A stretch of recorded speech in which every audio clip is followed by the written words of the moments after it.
Hello, I am Commissioner Emma I. Darnell. Welcome to Mighty Five Conversations.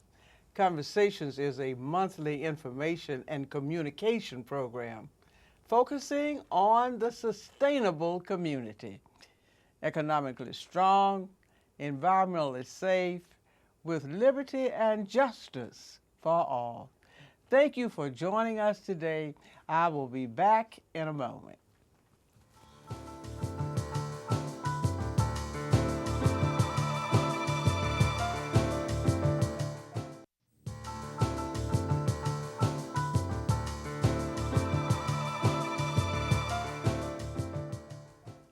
Joining me in the conversation today is Georgia State Representative, the Honorable Tyrone Brooks, who is the representative of District 55, which includes Southwest Atlanta, portions of Northwest Atlanta, and the Mighty Five since 1980.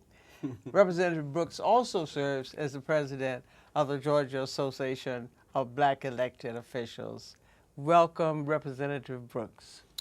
Thank you, my sister, my leader, my friend of many years, for inviting me back. It's been a while. It's been an honor to have you here.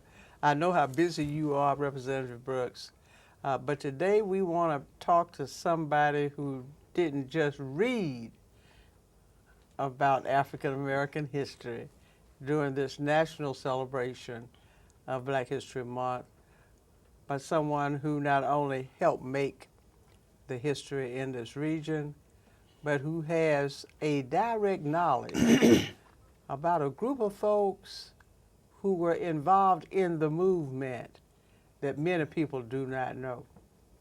Correct. Dr. King called them the ground crew. Yes. What was he talking about? He was talking about us. He was talking about the young guys like myself, the kids who grew up in various parts of the country who had been swept up in the movement. And we were the ones who had to go out and kind of lay the foundation for King and Abernathy and Jose and Andy and C.T. and Dorothy Cotton. And we had to go into those towns first to kind of lay that foundation so that when Jose came, everything was ready. When Dr. King came, everything was ready. So when Dr. King talked about the ground crew, he always says, well, you know, I might be the pilot of the plane, but unless I have a good ground crew, this plane can't land, and it won't even take off.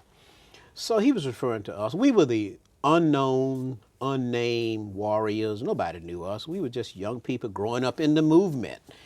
And God has been so good to me, Emma, that he has allowed me to stay here on this planet and be a part of so many great movements.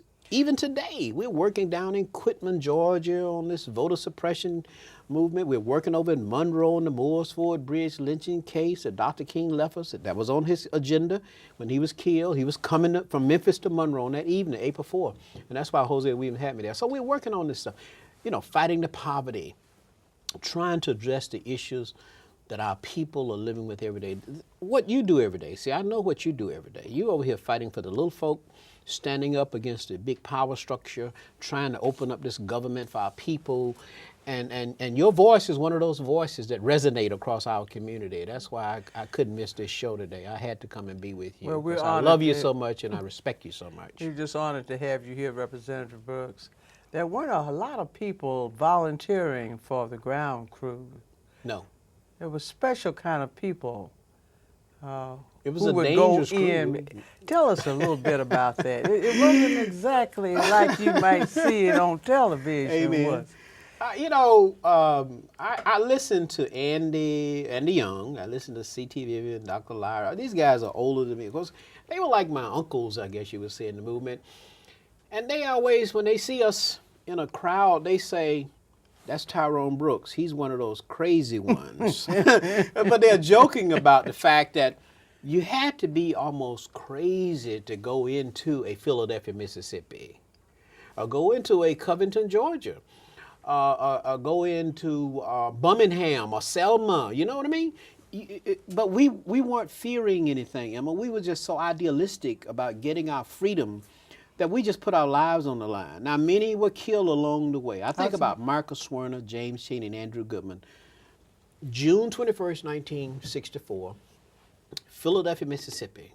You don't know this, but Jose Williams was in charge of all of these freedom workers who were panning out across the South doing the voter Came registration. from all over the nation. All over the nation. Yeah. Jose was in charge of that project. It was called SCOPE, Summer Community Organization for Political Education. I was one of the students that Jose chose to send down to South Georgia and North Florida. Now, suppose he had sent me to Mississippi, I could have been with Michael Swerner, James Cheney, and Andrew Goodman, and I would have been killed. And Michael Swerner, he was from New York. That's right. James Goodman. Cheney was from Mississippi. Yes, but Swerner and Goodman were from up north. They were from up north and and came down south to help right. in the movement. They came down to join the movement, and they were paired up with James Cheney from Philadelphia, Mississippi, and they were captured by this mob of Klansmen who were in law enforcement, of course. They were all one and the same. They would wear their uniforms in the daytime, but they put on their Klan robes and hoods at night. And they would hunt down black folks. They would hunt down civil rights workers. And they targeted the white civil rights workers first. Because they said, how could you dare come down here and be with these? We're going to kill you first. And they targeted white journalists first. They would go after the white journalists. If they saw a white reporter or TV person, they'd go after them, try to beat them and kill them.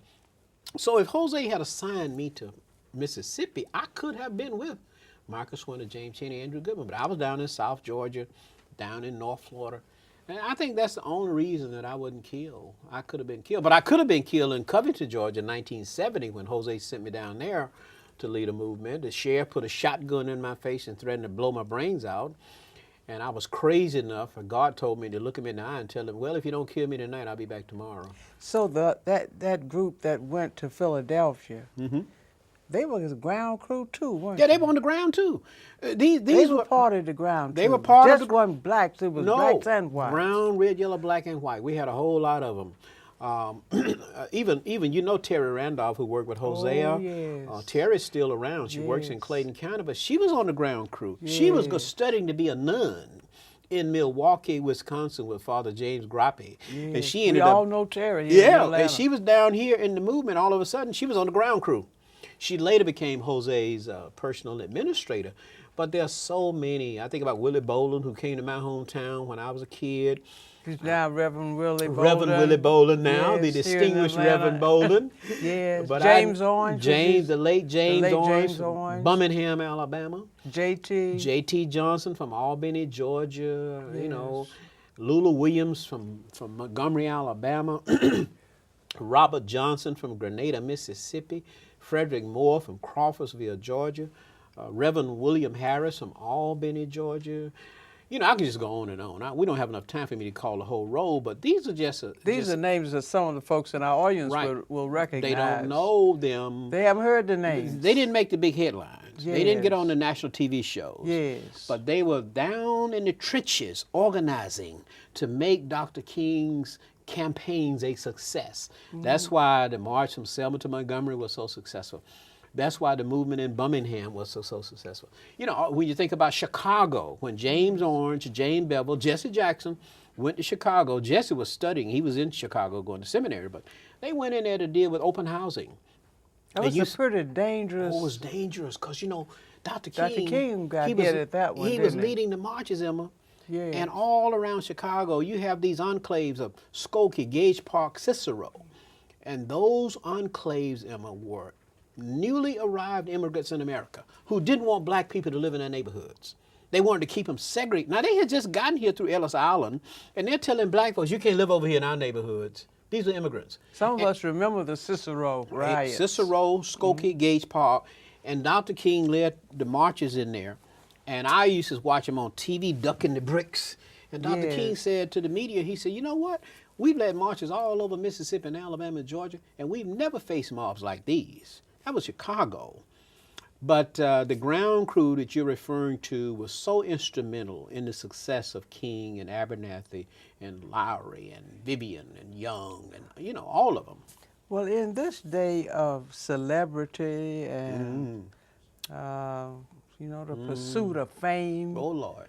and popularity, It probably sounds almost incredible to our children Yeah. and grandchildren that you would have young people in school, young, bright, intelligent people who would risk their lives Yes. and not receive any real financial No. or, No. you know, There was no no money. real money, That- no benefit, No, no popularity. You're not going to be on the Super Bowl. You're not going to be on the news. You're not going to Disney World. You're not Riding going a to parade. Disney World. So, it occurred to me, Tyrone, that we have a ground crew now, too. We have folks, don't we? Yes. In these communities. Yes, we do. Nobody knows their name. They are not seeking to be on anybody's program. But day in and day out, they risk their reputations, if not their lives. Yes. They risk their peace to Yes. help others. We're going to talk about today's ground crew Okay. when we come back. Okay. Thank you, Tyrone. Thank you. Thank you. We'll be back in a moment.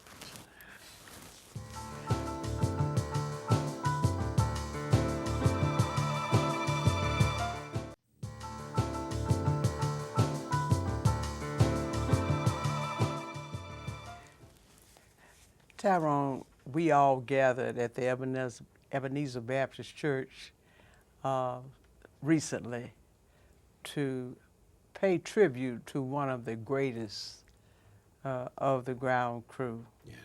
Brother R.B. Cotton Reader. And I said, Brother Cotton Reader didn't get his name called too much while he lived, not in the mainstream press, Correct. but in the world of the movement and in the lives that he touched. He was a star. He was a superstar. He was a superstar. And I sat there in that memorial service, and Tyrone, we've had some powerful memorial services in this city, Yes.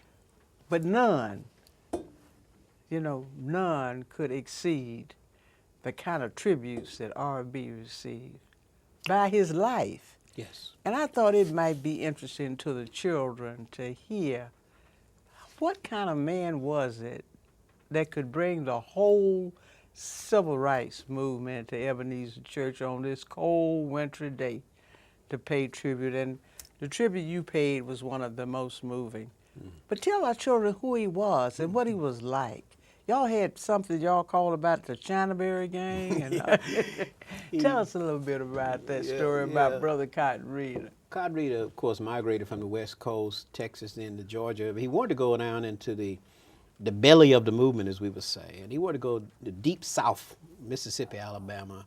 He looked for the most dangerous places, didn't he? He sought out the movement that was electrifying the nation. He was an organizer in his own right on the West Coast and in Texas, and then he said he wanted to be a part of Dr. King's movement. And Jose Williams told me one day, he said, Tyrone, R.B. Cotton Reader is one of the most fearless that we have. He said he will go anywhere. He will lead a march, he'll picket, he'll face the most meanest sheriff, he'll walk into the belly of the Klan. The Klan could be having a rally, and Cotton Reader would go into the Klan rally. He was fearless. I find that amazing. Yeah, and Lula Williams and others talked about the fact that, he was organizing and he was speaking, and he didn't have anywhere to meet. They would let him in a church because oftentimes civil rights workers were not welcome in many of the prestigious places of worship. Even Dr. King was not welcome. You know that. Oh, yes. So We know Cotton from Reader- Montgomery, many Yeah. black churches did not want Correct. him in their churches. That's right. So Yes. Cotton Reader found a Chinaberry tree, and people started gathering around the Chinaberry tree. And he started attracting crowds and crowds, and he would lead marches from this Chinaberry tree. I wish I could have been with him. I was not with him on that part of his life. I met Cotton Reader later on, because he was in SCLC before I was. Yes. He came in much earlier than I did, but when I met Cotton Yeah, Reader, they were a whole generation Right. before you all. that's correct. But Emma, when I came in, I met him. And wherever he knew that I was going to be, he wanted to be there. Yes. So the young lady, his caretaker, called me one evening about a month before he passed, and she said, Tyrone, he woke up this morning talking about you. He wants to see Tyrone Brooks. I got to bring him to you. Where are you going to be? I said, I'm going to be at 328 Auburn Avenue, Ms. Evelyn Lyra's headquarters, where we meet every Tuesday at 12. Yes. Bring him over. She said, just say hello to him. So she gave him the phone number. He said, when are we going to march? I said, when is the march yeah, start? I said, we're going to march in Quitman, Georgia on February the 23rd. We're going to march in Monroe, Georgia on April 6th. He said, but I'm in a wheelchair. I said, don't worry, we'll put a motor in your chair. That made him feel good. Yeah, it made him feel good. Tyrone. So he came over to Yes. Auburn Avenue, Emma. His caretaker brought him over. I sat him in this meeting. People didn't know who he was. And I made Yes. sure everybody in that room. I know you did. Yeah, and Hank Stewart and Helen Butler took pictures and put them up on Facebook. They saw these pictures with us, and they said, who is that? I said, this is R.B. Cotton Reader, one of the greatest civil rights workers that ever He lived. certainly was a hero to me. Right. And so, And he knew he was to me. but what hurt me to my heart, Emma, is that as he aged and as dementia and Alzheimer's set in, he was almost just forgotten and thrown away.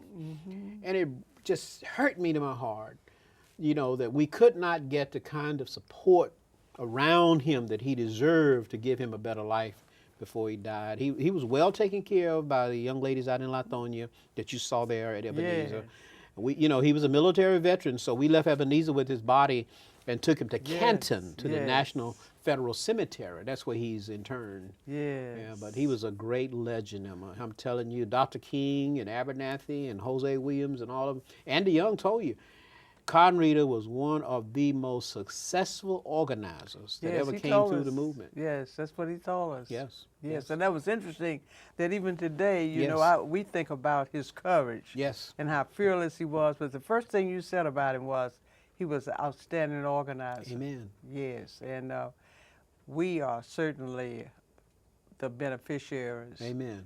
of that suffering. I'm in the and that legislature suffering. because of Cotton Reader. You on the Yes, board of I'm commissioners. on the board because You know, of Cotton Barack Reader, Obama's in the yes. White House because of Cotton Reader. Absolutely. You know what I mean? And so Yes. when you think about all of this, John Lewis in Congress because of Cotton Reader, you think Yes. about all of the success that we've arrived at and enjoy. You Yes. cannot forget the ground crew, the Yes. people that kind of laid the foundation for all of these successes, you know, to come our way.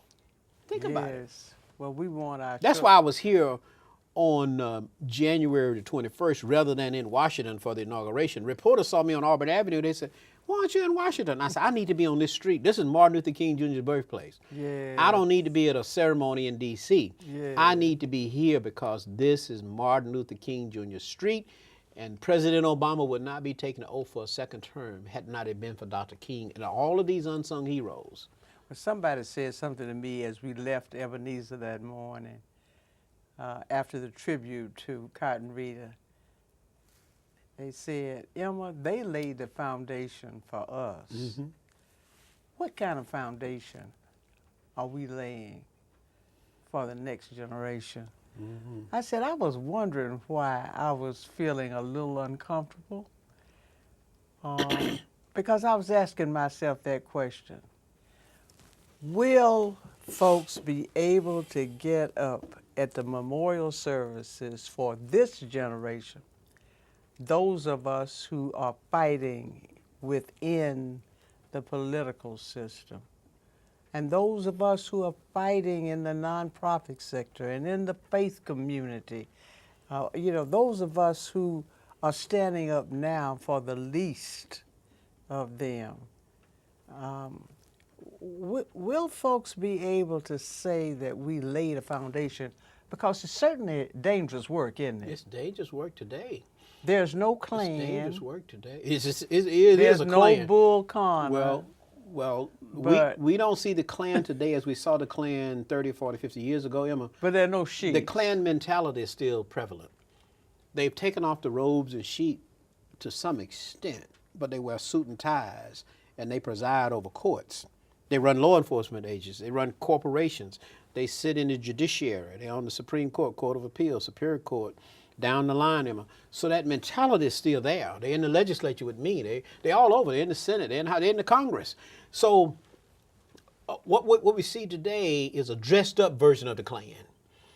It may not be so overt in your face, But as we go to Monroe on April 6th, and we have Benjamin Todd Jellis, the national president of the NAACP, coming down from New York to lead us on that Moores Ford Bridge on that day, we say to Ben, the Klan is still here, but you don't have to worry about them coming out of the bushes. We have to worry about them downtown in that courthouse that are sending black folks off to prison every day. They line up every day, going to the jails, going to the prisons, and the inequities in the judicial system. The sentencing Disparity. You being a lawyer, you understand it. Yes. Well, you know, the new book that everybody's reading in the New York Times, The New Jim Crow, is about the sentencing Michelle rules. Alexander. Yes. It is real that the sentencing disparity, and that's something I talked about today at the Capitol. Former State Representative Marion Cummings, my predecessor Gabio, that was one of her passions, to work on sentencing disparity across this state. She died young. And God knows, I miss her so much. But it is a problem, Emma, the inequities in our system. District attorneys, prosecutors who have broad discretion, oftentimes we can forget about Fulton and go to other counties, but let me tell you, they treat black defendants and minority defendants differently. Well, not only do we find the challenges as it relates to African Americans, but the same thing is true with other minorities. Correct. With low-income people. I find it amazing how so often here in Fulton County, families, white and black, whose incomes come up to the federal poverty line, have extreme difficulty, more difficulty than others. Poverty doesn't discriminate. It doesn't. It has no color. Hunger hurts. What's that Jesse used to say, that the belly of a hungry child is not black. Amen. And it's not white. He's correct. Yes. Tyrone, I want to thank you so much for coming today. Thank you. And for giving us a challenge to understand that even today, you know, there are foundations to be laid. Amen. So that the children, all of the children, white, brown, and black, yes, will be able in the future to look back at us. Amen. As we look back at the ground crew and say, they laid the foundation for us to be where we are. We got to get busy, though, don't we? We got to get busy. We got to go to work. Thank you, Tyrone, Thank you, Emma. for taking time out much. of your busy schedule to come and share this wonderful story I'm with never all too the busy children for you. Never of too busy Fulton for County. you. Anytime. Thank you, Tyrone. We'll be back in a moment with closing thoughts.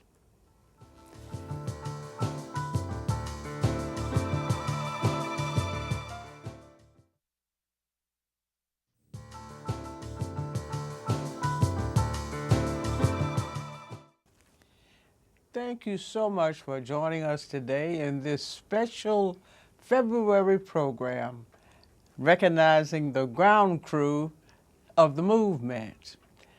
We would also like to take this opportunity to express appreciation to you and to today's ground crew, Fulton County's volunteers, people who are known not so much by who they are, by what they do each day within the government and outside the government to help us protect the health and safety of all the people of Fulton County. That's all the time we have for today's conversation. Until next time, stay strong.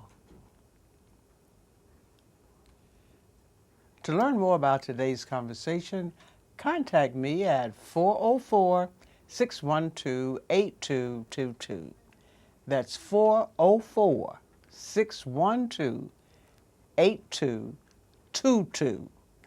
You can also email me at emma.darnell@fultoncountyga.gov.